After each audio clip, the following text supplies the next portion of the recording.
Ancient kingdoms of the south म्हणजेच दक्षिणेकडची प्राचीन राज्य, हा जो टॉपिक आहे तो 6th स्टँडर्डचा टॉपिक आहे स्टेट बोर्डचा।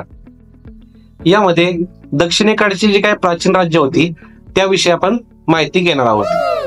त्यामध्ये सर्वप्रथम आपण चेर, पांड्य अँड चोला डायनेस्टीज बद्दल पाहणार आहोत।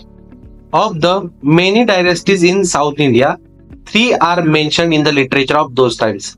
म्हणजेच काय की साऊथ इंडियामध्ये ज्या काही डायनेस्टीज होत्या, ज्या काही डायनेस्टीज रूल करत होत्या, त्यामध्ये 3 महत्वाच्या डायनेस्टीज आहेत। त्यामध्ये पहिली आहे ती चेर, दुसरी आहे ती पांड्य आणि तिसरी आहे ती चोला dynasties. These dynasties were in power around the 4th century BC or even before that। म्हणजेच असं म्हणलं जातं की ह्या ज्या डायनेस्टीज आहेत त्या 4th century BCE किंवा त्याच्या अगोदर सत्तेमध्ये होत्या। They find mention in the Ramayana and Mahabharata epics। म्हणजे ज्या काही महाभारत आणि रामायणाच्या ज्या काही गोष्टी आहेत जुन्या, त्यामध्ये ह्याचा उल्लेख केलेला आपल्याला आढळतो।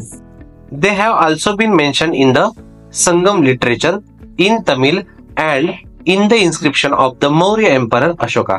म्हणजेच ह्याचं जे काय मेन्शनिंग आहे ते संगम लिटरेचर मध्ये केलेलं आहे, जे की तमिळ लँग्वेज मध्ये आहे।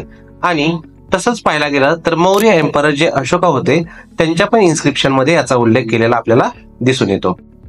In the Periplus of the Erythraean sea Muziris is mentioned as a important port on the coast of Kerala. म्हणजे असं म्हणलं जातं, एक बुक आहे म्हणजे Periplus of the Erythraean sea, त्यामध्ये मुजिरीज म्हणून असं मेन्शन केलेलं जे काही बंदर आहे ते केरळामध्ये आहे आणि ते इम्पॉर्टंट बंदर आहे असं सांगितलं जातं। This port was in the Chera kingdom and was a major centre for the export of spices, pearls, precious stones etcetera. म्हणजेच हे जे पोर्ट होतं हे चेर किंगडम मध्ये होतं आणि हे महत्वाचं सेंटर होतं। तर कशासाठी महत्वाचं सेंटर होतं?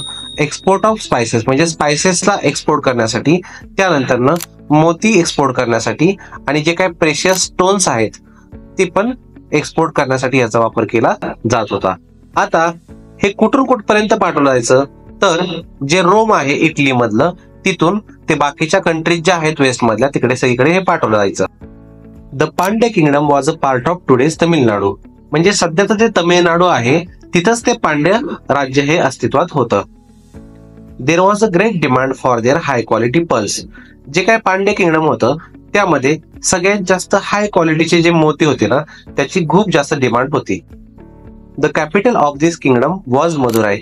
आणि ह्याचं जे कॅपिटल म्हणजे राजधानी जी होती पांड्य किंगडमची ती होती मदुराई।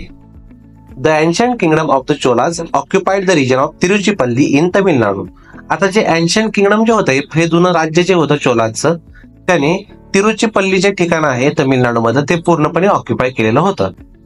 अशा पद्धतीने आपण पार्ट 1 मध्ये द चेर, पांड्या आणि चोला डायनेस्टीज बद्दल पाहिला आहे। आता जो नेक्स्ट पार्ट असेल, सेकंड पार्ट, तो असेल सातवाहन डायनेस्टीज बद्दल। आपल्याला आमचा व्हिडिओ आवडला असल्यास लाईक करा, शेअर करा आणि सबस्क्राईब करा।